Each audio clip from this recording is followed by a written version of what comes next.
उनका भी क्लेश शांत नहीं हो गया है, ऐसा विचार कर हमें इस मोह रूपी अग्नि का त्याग कर देना चाहिए। शिष्य ऐसी शंका करता है कि साहब यदि ये विषय मिल जाए तब तो शांति मिल जाएगी ना, ऐसी शिष्य की शंका है। और हमारे को बात दिखती भी है, ये बात तो सही है, जब तक नहीं है तब तक दुख है, और जब वो मिल जाएगा तो फिर तो दुख नहीं रहेगा, फिर कहाँ कष्ट होगा। मनोवांछित विषय की प्राप्ति न होने तक ही दुख है, और वो विषय की प्राप्ति हो जाने पर फिर रंच मात्र भी दुख नहीं है। हमें ऐसा लगता है हमने जो चाहा, जो गाड़ी चाहिए थी वो मिल गई, ठीक है ना, जो बंगला चाहिए था वो मिल गया, जो चीज खरीदने की इच्छा थी वो खरीद ली, जो प्राप्त करना चाहते थे वो प्राप्त हो गया, ठीक है ना, अच्छा पुत्र है, अच्छी पत्नी है, अच्छा धन वैभव है, सब जो जो चाहते थे वो हमारे मनोनुकूल होता चला गया। अब हमें लगता है कि अब क्या कष्ट है, अब तो कोई कष्ट नहीं होगा ना। तो इसका मतलब ये है, इसका अर्थ यह निकला कि मन वांछित वस्तुओं की प्राप्ति हो जाने पर कष्ट मिट जाता है, ये अर्थ निकला इसका। तो और सारा जगत इस बात को जानता है, स्वीकार करता है कि हाँ मन माफिक काम हो जाएगा तो मेरा कष्ट मिट जाएगा, मैं दुखी नहीं रहूंगा, मैं सुखी हो जाऊंगा। आचार्य देव इसका जवाब देते हैं, इस समस्या का समाधान करते हैं कि भाई तुझे ऐसा लगता है कि कष्ट दूर हो जाएगा, क्लेश शांत हो जाएगा, लेकिन वस्तु स्थिति क्या है एक बार उसके बारे में विचार कर ले। अनुष्टुप छंद है, 53 नंबर पेज है।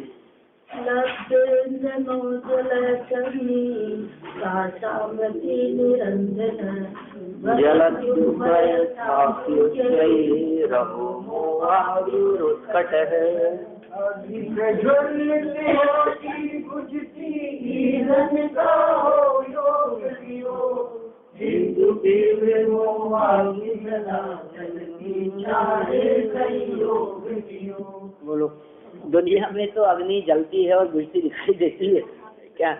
कभी जलती है, कभी बुझ जाती है। ये कब जलती है और कब बुझ जाती है कि ईंधन का संयोग देख करके अग्नि जल जाती है और ईंधन का वियोग देख करके अग्नि बुझ जाती है। इस तरह जगत में अग्नि का जलना और बुझना चला ही करता है, किंतु तीव्र मोह रूपी अग्नि तो सदा ही जलती रहती है। चाहे संयोग हो चाहे वियोग हो, संयोग और वियोग दोनों ही काल में ये मोहाग्नि निरंतर जलती रहती है। देखिए, क्रोधाग्नि भी सदा नहीं जलती, क्रोध की अग्नि में भी ये सदा नहीं जलता, लेकिन मोहाग्नि ऐसी है जो निरंतर जलती रहती है, मोह से आच्छादित रहता है ये सदा काल।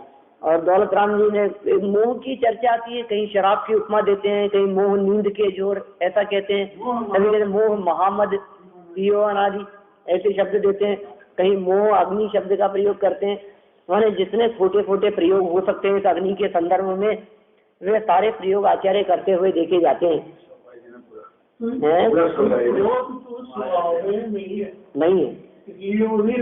नहीं तो मोह भी स्वभाव में, वो भी स्वभाव में नहीं है। स्वभाव में तो क्रोध मोह आदि कुछ भी नहीं है, लेकिन मोह बहुत प्रकार का होता है। क्रोध भी एक प्रकार का मोह है। बोलेंगे कैसी बात कर रहे हो आप? 40 मोह का भेद है ना, क्रोध भी। मोह के कितने भेद हैं? कि मोह के 28 भेद हैं।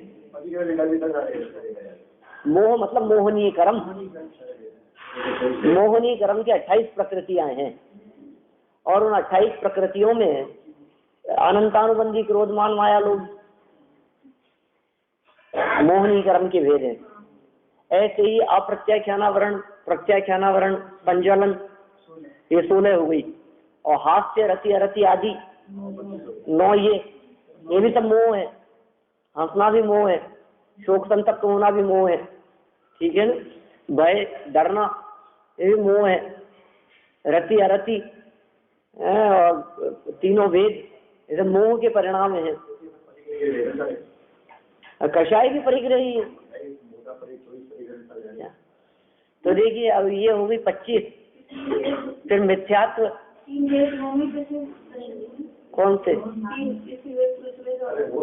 मोहनीय के भेद है भाई, मोहनीय के 28 भेद है ना मोहनीय कर्म के, तो ये मोह रूपी है ये तो, ठीक है।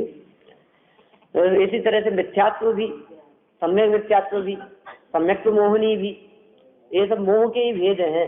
माने मोह का खाता बहुत बड़ा है। देह के प्रति एकत्व, ममत्व, तन्मयता, बुद्धि, ये भी मोह है। पर पदार्थों को चाहने की इच्छा तो भी मोह है।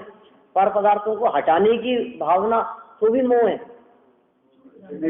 अपने को लगता है कि इकट्ठा करने की चाह तो मोह है और त्यागने की चाह मोह थोड़ी ना होगी। कह रहे इष्ट जानकर प्राप्ति की इच्छा और अनिष्ट जानकर त्यागने की इच्छा दोनों ही मोह है। न जगत के कोई पदार्थ इष्ट होते हैं और न अनिष्ट होते हैं, ऐसा उदासीन भाव, समस्त कषायों के अभाव से उत्पन्न होने वाला ऐसा वितराग भाव, वो मोह से विपरीत है। वो मोह का अभाव होने पर प्रकट होता है। तो हमें न तो मोह की खबर है और न कषायों की खबर है। यहाँ मोह के लिए नींद का प्रयोग नहीं कर रहे, मोह के लिए शराब शब्द का प्रयोग नहीं कर रहे, मोह के लिए अग्नि शब्द का प्रयोग कर रहे हैं। क्योंकि नशा कितना भी खतरनाक क्यों नहीं हो, लेकिन वो कभी उतर ही जाता है। नींद कितनी भी गहरी क्यों नहीं आ रही हो, है तो नींद ही ना, मरा थोड़ी ना है। तो नींद से जागृत तो होगा कभी भी। लेकिन ये अग्नि ऐसी है, कई जगह हमने सुनी है चर्चा अखंड अग्नि के संदर्भ में, अखंड दीप जलते हैं कई स्थानों पर। ये मोह रूपी अग्नि अनादि काल से ऐसी अखंड जल रही है, ज्वलित है, प्रज्वलित हो रही है अंदर में। ये अग्नि प्रकाश के काम नहीं आती, ये अग्नि जलाने का काम करती है, ये अग्नि पीड़ित करने का काम करती है, ये अग्नि दुख का मूल कारण है। तीव्र मोहाग्नि, मोह रूपी अग्नि के संदर्भ में भी कह रहे हैं कि तीव्र मोहाग्नि और सदा जलती है, निरंतर जलती है, चाहे संयोग हो या वियोग हो। कैसी पंक्तियां दी है, बोले पर वापस। अग्नि प्रज्वलित होती बुझती, ईंधन का हो योग वियोग, चाहे संयोग वियोग। कितने सुंदर मार्मिक पंक्तियां हैं, हमें लगता है बस याद हो गई।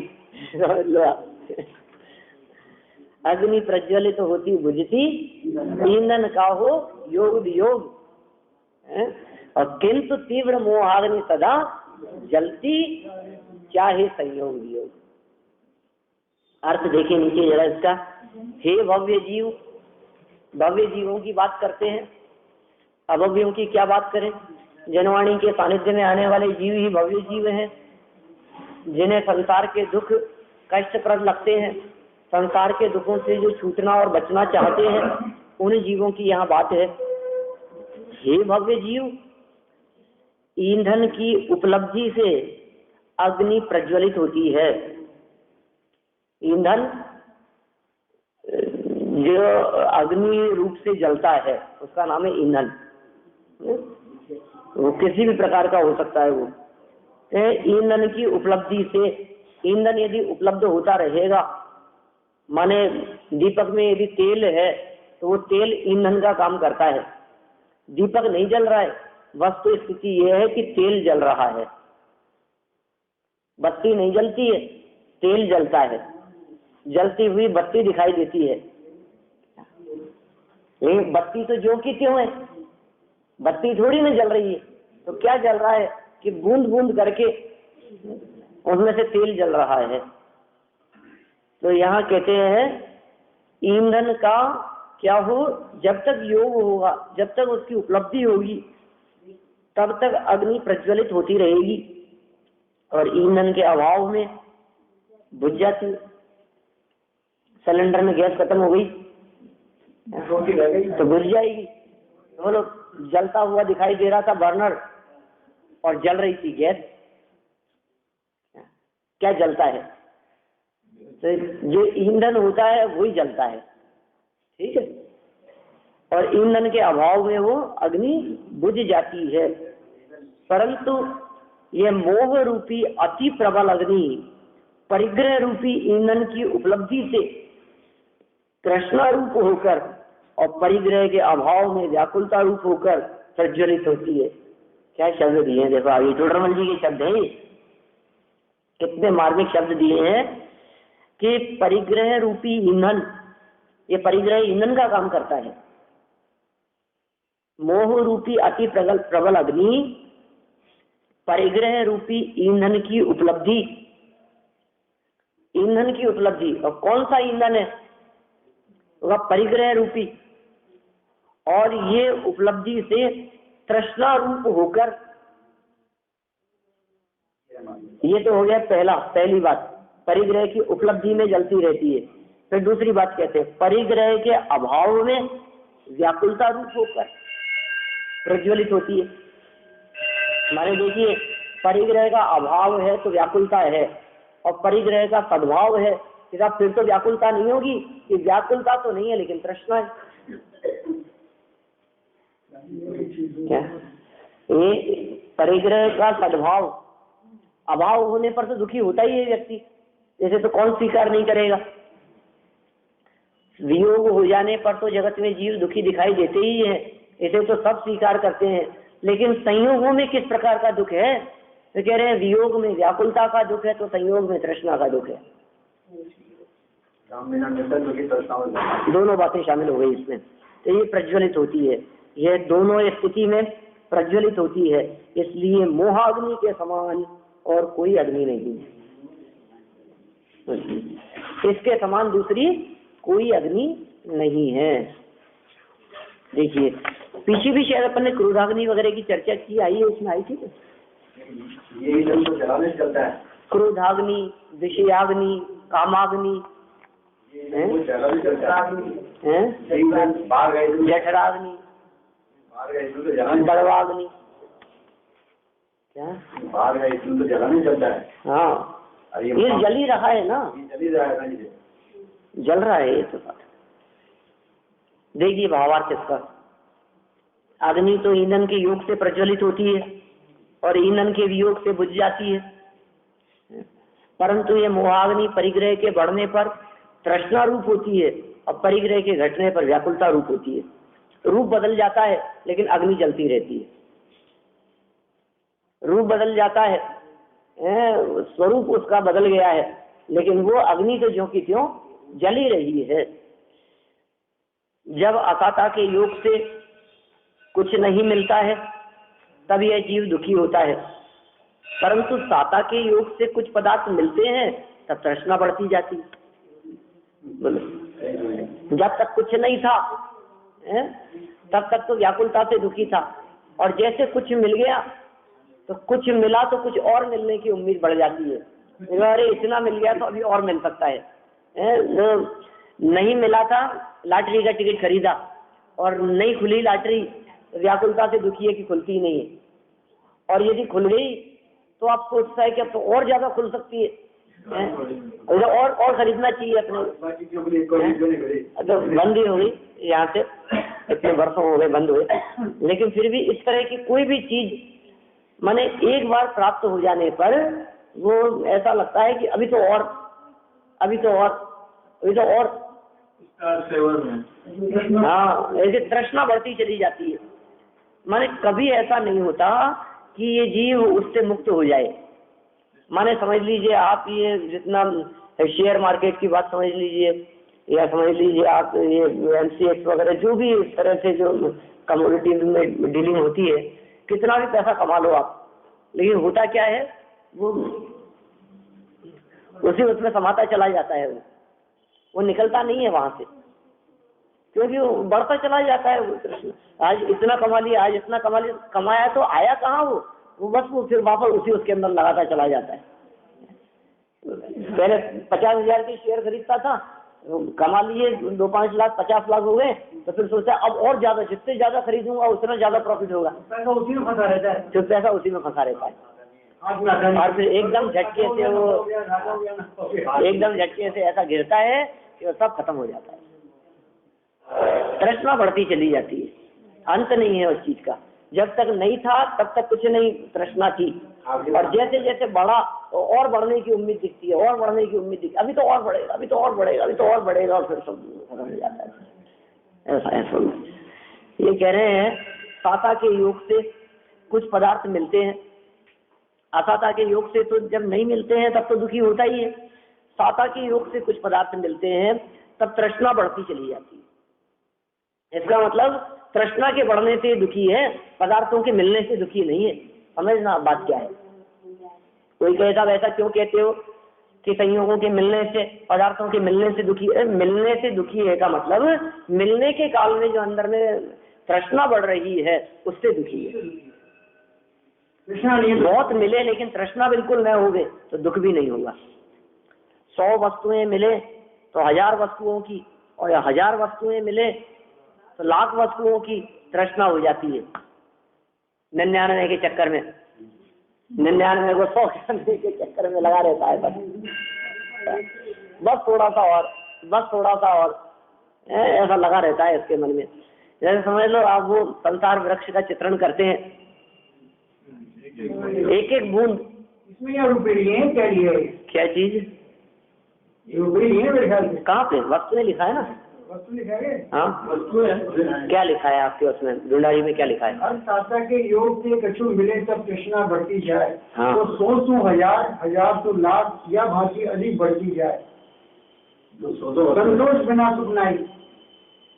वस्तु में लिखा है यहाँ पर उन्होंने अर्थ करते हुए। अगर इसको रुपये भी फलाए तो उस जमाने में 100 रुपये भी क्या कितनी वैल्यू थी? ठीक बात है, रुपये पता नहीं ना, ठीक है, कुछ भी कहा जा सकता है। रुपया वस्तु नहीं है क्या? वो भी तो वस्तु ही है ना। तो सभी वस्तुओं के अंदर ये बात शामिल हो जाती है। 99 लाख मिल गए, 99 लाख 1 करोड़। हाँ 99 लाख मिल गए तो भी ऐसे लगता है कि ये कम है, 1 करोड़ तो। हाँ धीरे धीरे वो बढ़ाने की इच्छा रहती है। देखिए आप 100 वस्तुएं मिले, वस्तुओं की चर्चा, 100 वस्तुओं के अंदर वस्तुएं शब्द दिया है इन्होंने यद्यपि यहाँ, और अपन इसको ढंग से लगा सकते हैं क्योंकि जगत के पदार्थों में 100-200 की 100-200 हजार की कल्पना तो पैसे में ही होती है वास्तव में। तो 100-200 हजार की कल्पना कपड़ों में नहीं होती, बर्तन के बारे में नहीं सोचता, मकान के बारे में भी नहीं सोचता, 100-200 हजार गाड़ियों के बारे में भी नहीं सोचता, 100-200 हजार किताबें, चश्मा, कुछ भी, मोबाइल, कुछ नहीं सोचता। मतलब जब 1000 लाख की बात आती है तो रुपए ही दिखते हैं, धन ही दिखता है। 300 साल पहले 100 रुपये की भी कितनी वैल्यू थी? हाँ सही बात है। तो 100 वस्तुएं मिले तो 1000 वस्तुओं की, और 1000 वस्तुएं मिले तो लाख वस्तुओं की तृष्णा हो जाती है। इस प्रकार इसलिए पदार्थों के संयोग और वियोग दोनों स्थितियों में मोह रूपी अग्नि दाह ही उत्पन्न करती है। दोनों ही स्थितियों में ये मोह रूपी अग्नि क्या काम करती है? दाह उत्पन्न करती है, माने पीड़ा देने का कार्य करती है। संतोष के बिना सुख नहीं है। कोई विवेकी जीव शांत भाव रूप जल से इसे बुझाए तभी सुखी हो सकता है। माने सुखी होने का उपाय, सुखी होने का मार्ग वो क्या है कि शांत भाव से सहन करे, शांत भाव से रहे, संतोष से अपना काल व्यतीत करे, तो उसके बिना रंच मात्र भी सुख नहीं है। माने सुखी होने का उपाय इच्छाओं की पूर्ति नहीं है, तृष्णाओं की पूर्ति नहीं है, मोहाग्नि में जलना नहीं है, अपितु उन तृष्णाओं पर विजय प्राप्त करना है। माने इच्छाएं उत्पन्न नहीं होना, तृष्णा उत्पन्न नहीं होना। तो फिर ये मोह रूपी अग्नि जलती है तो इसे बुझा क्यों नहीं देता है? कि इसलिए नहीं बुझाता कि जलता हुआ सोता रहता है। जागृत हो विवेक से, माने ज्ञान जागृत हो तो अग्नि को बुझाने का प्रयास करे, और ज्ञान सो रहा है मोह की नींद के कारण, तो मोहाग्नि बुझ नहीं पा रही है। इसलिए मोह निद्रा का वर्णन करते हैं आगे। पहले मोह अग्नि का वर्णन किया, अब मोह निद्रा की बात करते हैं। यह प्राणी मोह के प्रभाव से स्त्री आदि विषय सुख के साधक पदार्थों में प्रवर्तता है। इसलिए आगामी छंद में मोह का निद्रा के रूप में वर्णन करते हैं। माने क्या कह रहे हैं आचार्य देव, विषय सुख के साधक बाह्य पदार्थों में प्रवर्तता है। ऐसे ऐसे लगता है कि ये बाह्य साधन, ये सुविधाएं, ये मोह के प्रभाव से इसको सुखकारी दिखती है। ये मोह के प्रभाव से सुखकारी दिखती है, तो आचार्य देव कहना चाह रहे हैं ये तेरी नींद का प्रभाव है। ऐसा लगता है तो सपना देख रहा है, ये सपने हैं, ये वास्तव में सच्चाई नहीं है इसमें बिल्कुल भी। लेकिन जरा शार्दुल विक्रीड छंद में क्या कहते हैं,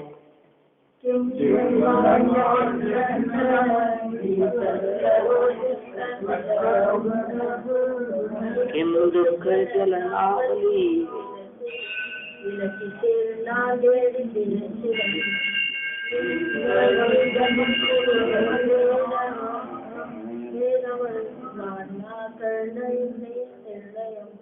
येनायं न जहादाति मोहविहितां निद्रां भद्रां जनः। समुंदर क्या करे न तेरा दुखमय अग्नि बारिशा नहीं रहती अनादि से तेरी दे।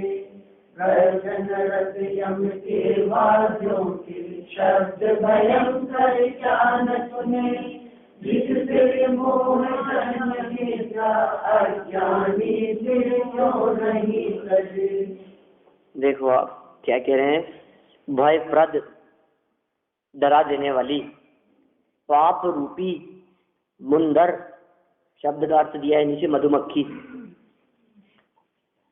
क्या करे न तेरा मर्मच्छेद, तेरा मर्मच्छेद नहीं करती, मर्मस्थल को नहीं भेदती, पीड़ित नहीं करती।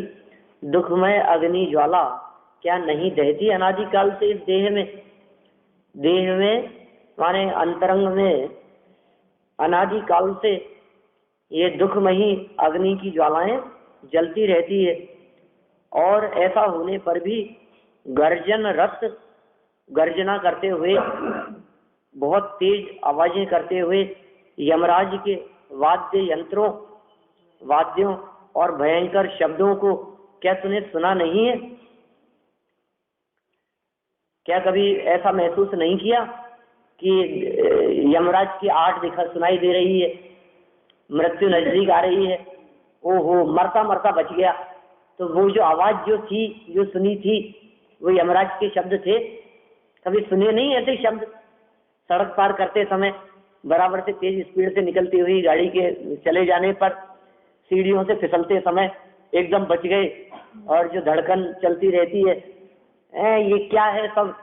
तो ऐसा ही समझना चाहिए कि वो उसकी आवाज है यमराज की, पूर्व सूचना है।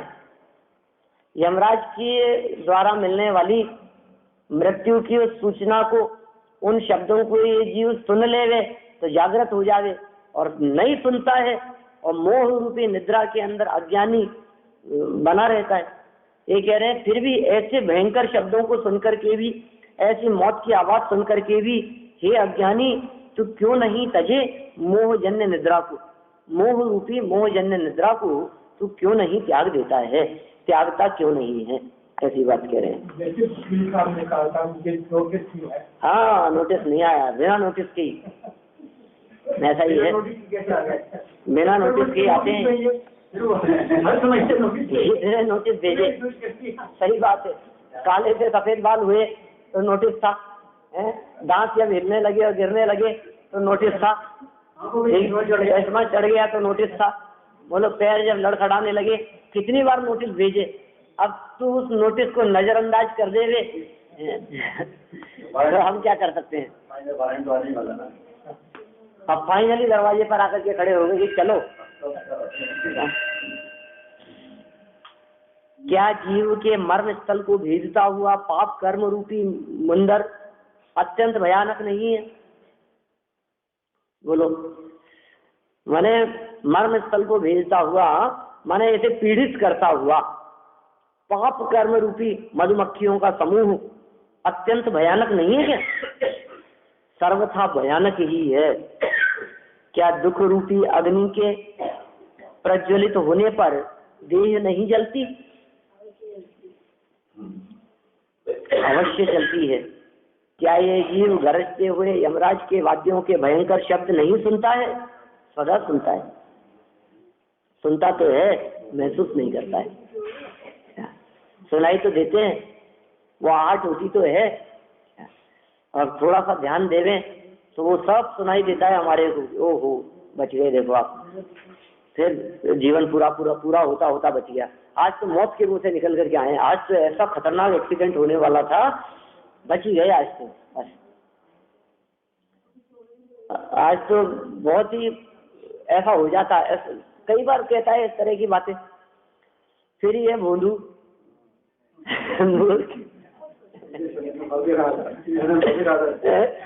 क्या कह रहे हैं, फिर ये भोंदू अकल्याण रूप मोह निद्रा को क्यों नहीं छोड़ता?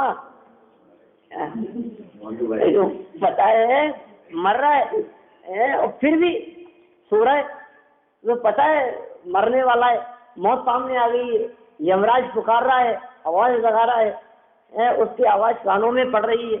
ऐसे भयंकर शब्दों को सुनता हुआ भी और अंदर में मोह रूपी अग्नि से जलता हुआ भी ये जागृत क्यों नहीं होता है? ये जागता क्यों नहीं है? अरे जगत में समझदार तो वो है कि घर में आग लग जाए तो घर से निकल करके बाहर भाग जाए। समझदार तो दुनिया में वही होता है। यदि कहीं अग्नि लग गई हो या अग्नि लगने की संभावना हो, अभी वो गैस का टैंकर, गैस निकल गई थी ना यहाँ कहीं पास में किसी गांव में, तो कितने गांव खाली हो गए। वो टैंक जले थे वहां तो सीतापुरा में। अभी ये वहाँ कहाँ की बात है, अभी 10-5 दिन पहले बगरू के आसपास कहीं कितने गांव खाली हो गए फटाफट। अग्नि जली नहीं थी, अग्नि जली नहीं थी, लेकिन अग्नि जलने की संभावना मात्र थी। अग्नि जलने की संभावना मात्र से ही ये घर खाली कर देता है, नींद उड़ जाती है, भाग जाता है। कितनी भी गहरी नींद हो बचाव के लिए, ये कह रहे हैं तेरी देह में मोह रूपी अग्नि सदा से जल रही है, तुझे डर नहीं लगता है, भागने का प्रयास नहीं होता? बोलो लोग तो चिपकली होने पे नहीं सोते। क्या जी ने बार प्रेम से समझा किया, लेकिन नहीं सुनता है तो फिर करुणा भाव से बोलू भाई। हाँ क्या करें। देखिए अकल्याण रूप, क्या कह रहे हैं, फिर यह अकल्याण रूप मूर्खतापूर्ण मोह निद्रा को क्यों नहीं छोड़ता? यानी अवश्य छोड़ देने योग्य है। देखिए भावार्थ इसका तो पूरा करते हैं अपन।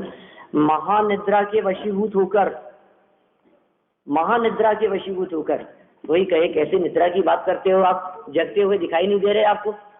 आपको हमारी आंखें खुली हुई नहीं दिखाई दे रही है?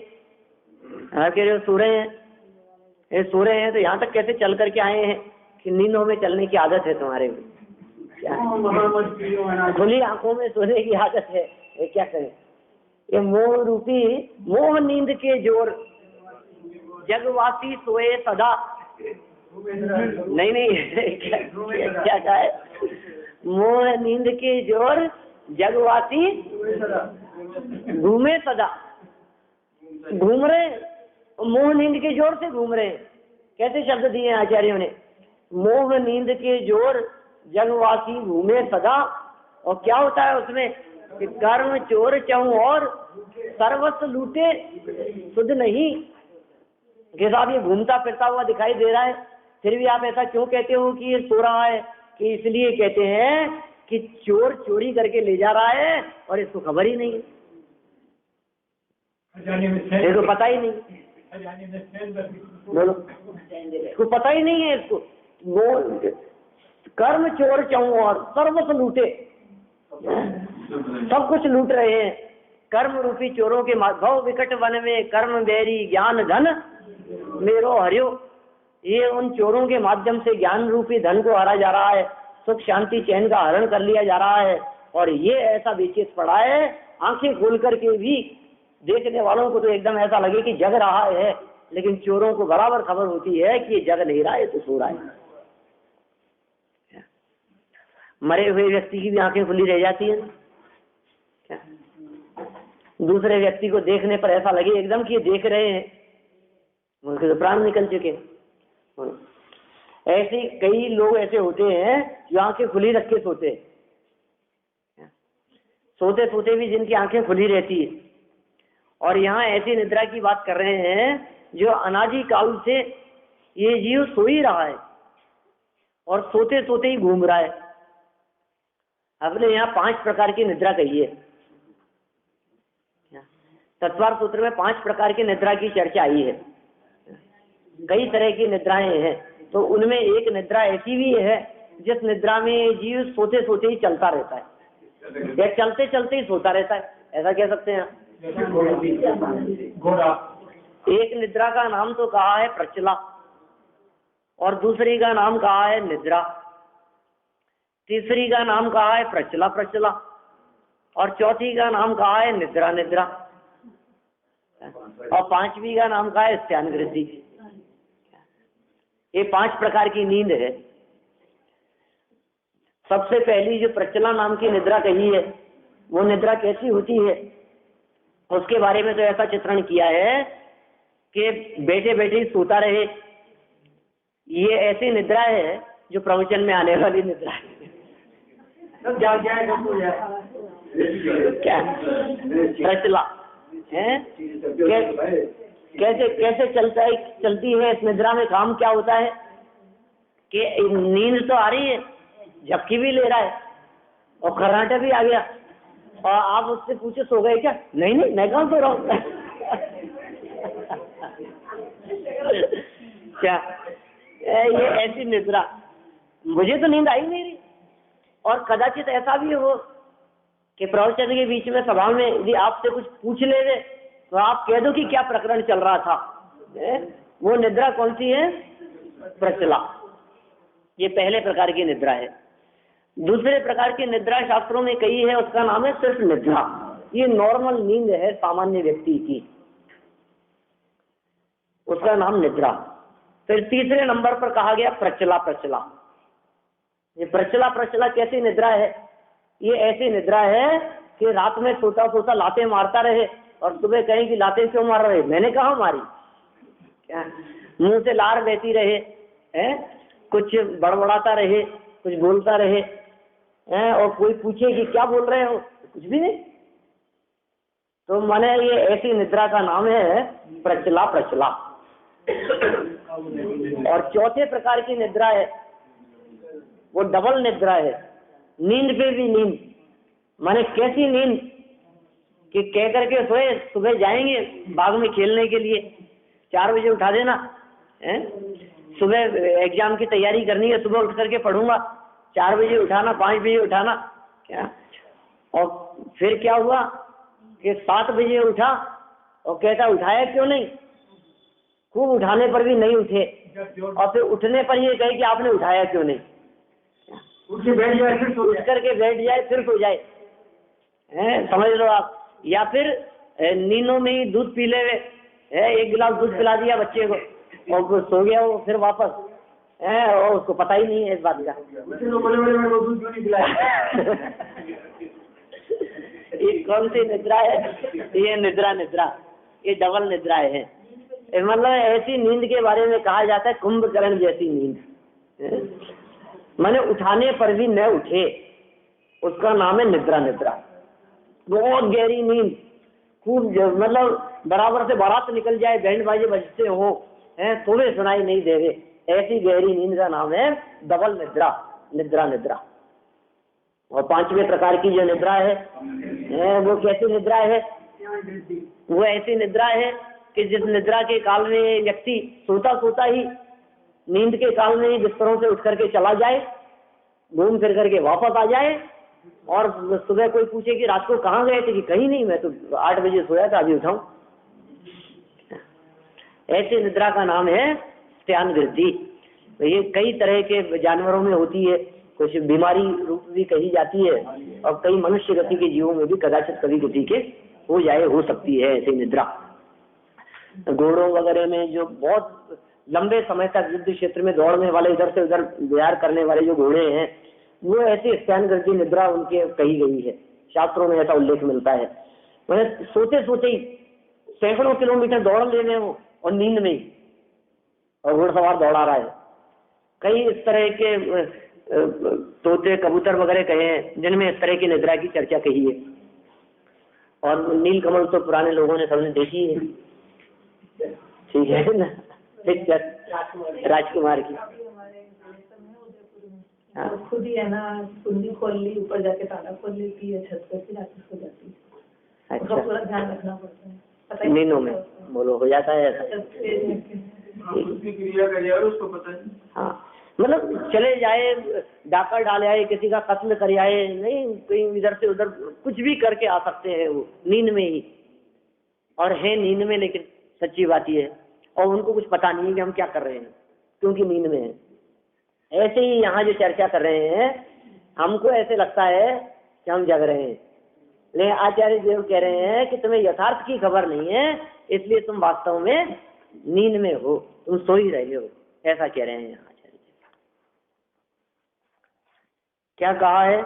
महानिद्रा के वशीभूत होकर सोने वाला व्यक्ति भी मर्म स्थान पर मुद्गर की चोट लगने से या अग्नि के ताप से अथवा वादित्रों बाजों के नाद से जाग जाता है, परंतु यह अविवेकी जीव पाप कर्म के उदय रूप मुद्गर की चोट लगने पर भी, माने तीव्र पाप कर्म के उदय का झटका लगा एकदम, और फिर भी जागृत नहीं होता। देखो ऐसी दशा है, सोते हुए व्यक्ति को मारा जाए तो वो खड़ा हो जाता है, आग जला दी जाए, पैर जल जाए थोड़ा सा तो जागृत हो जाता है।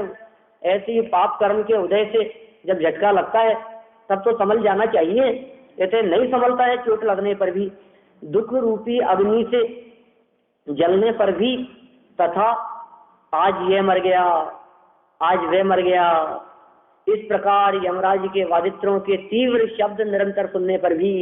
बोलो, हमने तो कही थी अपने लिए, ये दूसरों की तो सुनते ही रहते हैं। वहां इतने मरे, यहाँ इतने मरे, उस जगह पर भूकंप, उस जगह पर तबाही, वहां ऐसा हो गया, वहां ज्वालामुखी फट गया, वहां ये हो गया, बादल फट गया था, कितनी घटनाएं सुनते पढ़ते हैं हम निरंतर ऐसी। ये कह रहे हैं वो सब क्या है? ये यमराज की आवाजें हैं। जब यमराज लेकर के जाता है तो इस तरह से शोर मचता है आसपास में, और नहीं मचता तो लोग रो रो करके मचा देते हैं। वो वही शब्द है और क्या है। ऐसे वादित्रों के तीव्र शब्द निरंतर सुनने पर भी अकल्याण करने वाली मोह निद्रा को नहीं छोड़ता, जो इसका अहित करने वाली है, जो इसको दुखी करने वाली है। ये बड़े आश्चर्य की बात है। और मोह निद्रा के वश में हुए प्राणी की कैसी दुर्दशा होती है उसका चित्रण फिर इन्होंने आगामी छंद में किया है। अपन उसकी चर्चा फिर आगे करेंगे।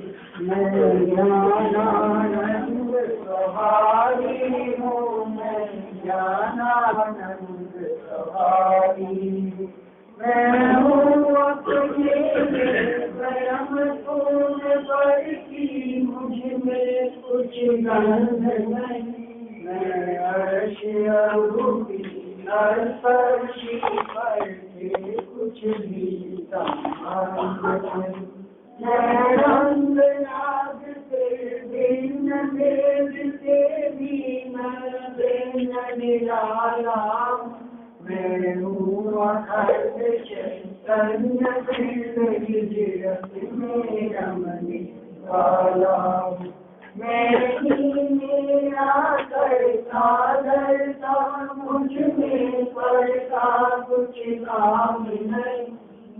मुझ में रहने वाला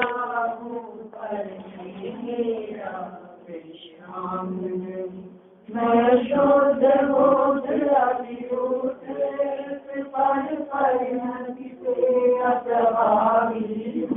आत्मानुभूति से प्राप्त तत्व में ज्ञानानंद मैं ज्ञानानंद स्वभावी हूँ, मैं ज्ञानानंद स्वभावी हूँ। ज्ञान के प्रकाशरे अपरे वाशरे को मानुषी रखानी है समुद्र जान रे को बंदरी दीवान रे को सफर पिछान रे को परम समानी है अनुभव तार रे को जीव जतार रे को काउ जतार रे को भव्य रानी है जहाँ तहाँ तार विष्णु पार के उतार विष्णु सुप्रविष्कार विष्णु ऐसी जिनवारी जिनवारी की तुझी हर रोज परमान करा लाल विनती करे दे माता मोहि ज्ञान ये जिनवाणी भारती सोच पुत्र है जो तेरा शरणा है सो पार तुझे क्या वाणी के ज्ञान से तुझे लोकालो वाणी मस्त तुम सदा है।